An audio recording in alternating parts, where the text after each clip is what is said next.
Hello, and welcome back to my channel.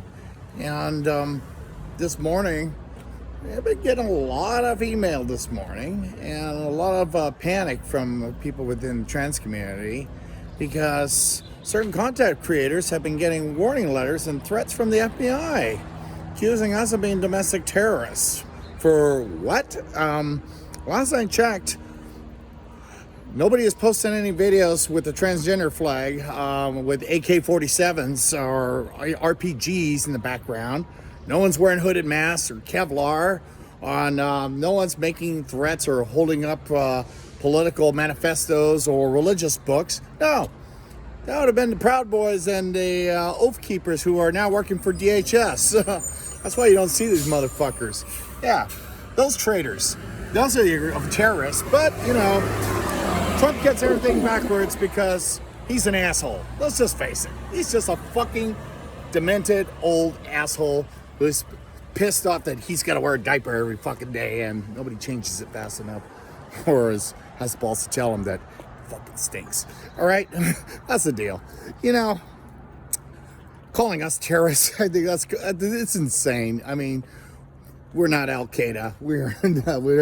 We don't even operate in cells. We don't even plan destruction or harm to anybody. We just want to exist, you know, without being harassed or discriminated against. I mean, we're basically looking for the same dignity and respect that supported every other human being.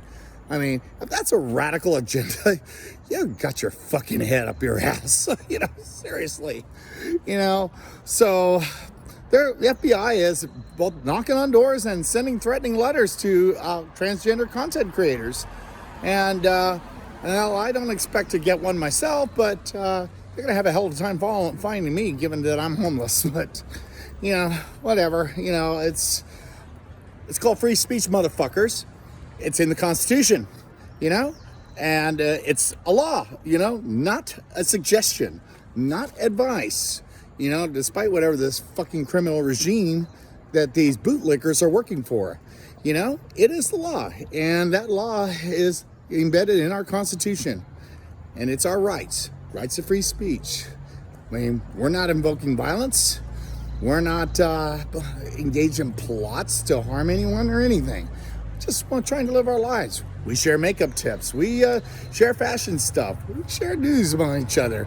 You know, benefits, and we try to help each other. That's what we do, you know, because being trans is tough. It always has been tough. And you guys are not making it easier on us.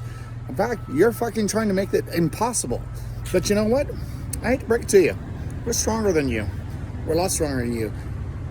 You know, not every man can be a woman, you know? You just can't. And the fact of the matter is, the woman was always there for us, not for you. That's probably why you're not getting any. Anyway, that's my 2 cents on the take. And again, this is all ridiculous. This is a rather unnerving escalation.